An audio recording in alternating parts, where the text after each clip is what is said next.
Minister in charge of tourism, the UD-led government had, of course, the support of the vendors in Phillipsburg.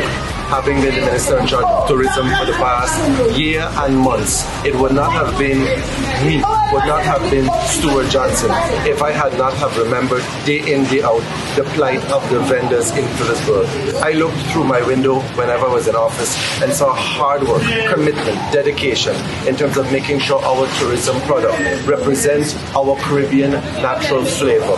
And so with that, to support the vendors and the long-term plans for a permanent structure, temporarily 2 large tents were placed to help them with the day-to-day struggle that they have with taking and removing their stuff, because the vendors matter. Everyone on St. Martin matters. So for this, I say, St. Martin, you matter.